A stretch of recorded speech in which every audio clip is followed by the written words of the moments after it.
You know, it's possible, but there's so many good shows. But watching the Elusive Samurai episode 2, this has a damn good shot at being anime of the season potential. And before people say, yeah, but what about this show that you really like? It's like, yeah, there's a lot of really good shows this season. But if you like visual creativity and emotionally compelling character writing, this episode really flexes what the show can be capable of. It was. I didn't have time to watch it on Saturday, but it wasn't because I didn't. I literally just wasn't home when it aired. And watching episode 2, having a better idea of the formula that it's clearly trying to go off of, has me dying to see what's going to happen next. I have full live reactions over on Patreon if you want to see my full uncut thoughts and hype as I watch in real time. It's going to be over there exclusively. So, my biggest question leaving the first episode was what in the, like, how? How is a kid who's going to run away from everything going to be some person to take back his family's titles, lands, powers? And, you know, I'm thinking, okay, well, I guess maybe if you run an army that is, like, it looks like you're retreating, maybe you could get them into some booby traps. And I think by the end of this second episode, it's very clear that, you know, when you look at, like, historically how Japanese samurais and stuff would fight, what is honor, what is honorable, what he does in terms of his fighting, both could probably be considered reckless and dangerous, but also probably not really that honorable. He's dodging, he's jumping, he's basically wearing down his opponent to the point that he can then land a finishing blow.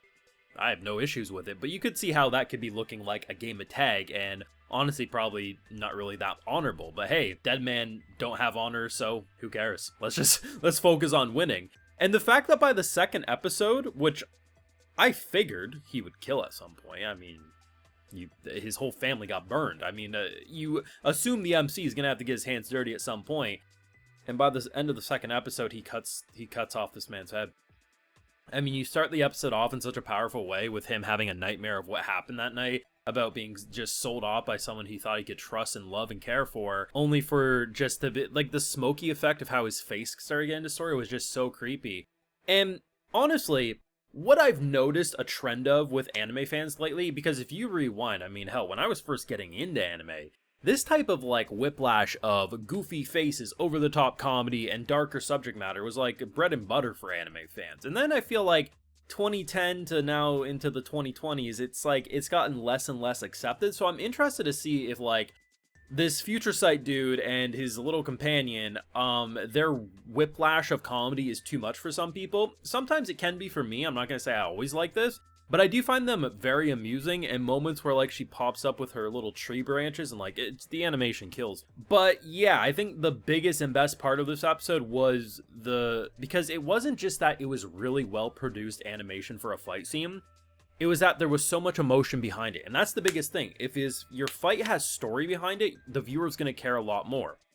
So by starting the episode off in that powerful way, and then, you know, doing some form of training only for them all to just, like, we have the band of misfits here. And the idea that when he recalls everyone other than our little lord, and he's having fun, like, little psychopath man's just having fun, dodging, weaving, bobbing, weaving. It's just so crazy. And I hope this isn't a one-time thing. I hope they can manage this level of consistency for the villains, the bad boys. I mean, we're basically playing Assassin's Creed here, taking one by one. First, we get the information. Who are we gonna kill? Get the information so we know what they look like. All this stuff is so fun, but it's the way they distort and shift art styles so much in this fight. They shift the art style a lot throughout the episode, but throughout this fight in particular, man, it was spectacular.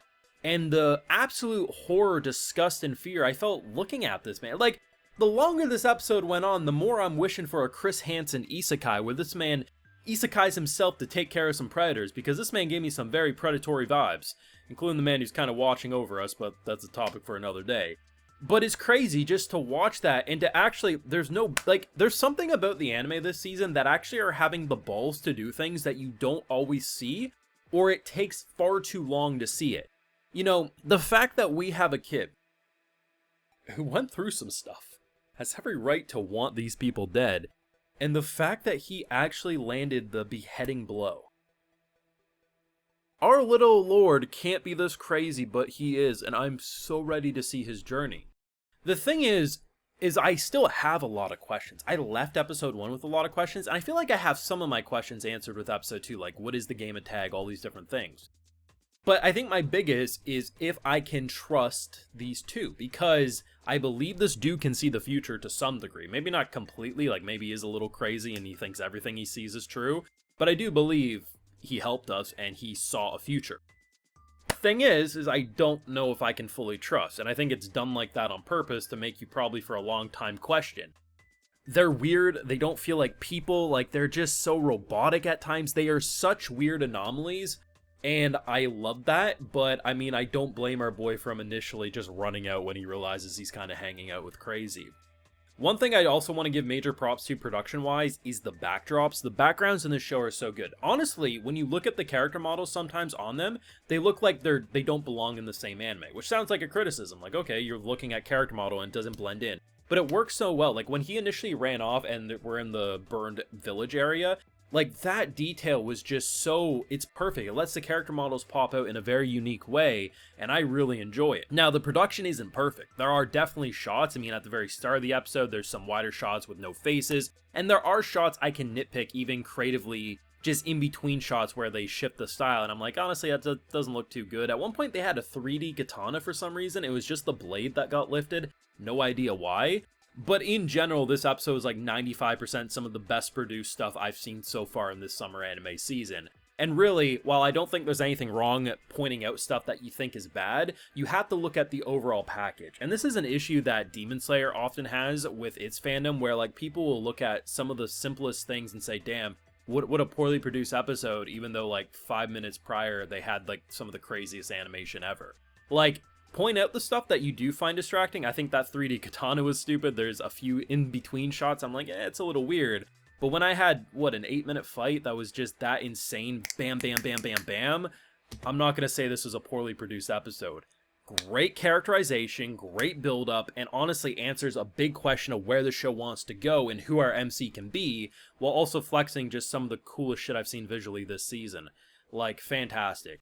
Let me know what you thought of this episode down below, and how excited are you for episode 3 this coming Saturday. Let me know down below. Be sure to leave a like if you enjoyed, subscribe if you're new around, of course, ring that bell. And like I mentioned, we got those full live reactions over on Patreon, and hey, while you're over there, I'll also give you a video shout out. Alrighty, so today we have Yelena, Vincent Granville, Francis Mahendra, Brendan M. Gibbons, Jackson Smith, Jacob Darkfire, and we also have Min Young. So I appreciate the support, everyone. Please take care, and if you ever see a family member make some of the faces that this man makes, run.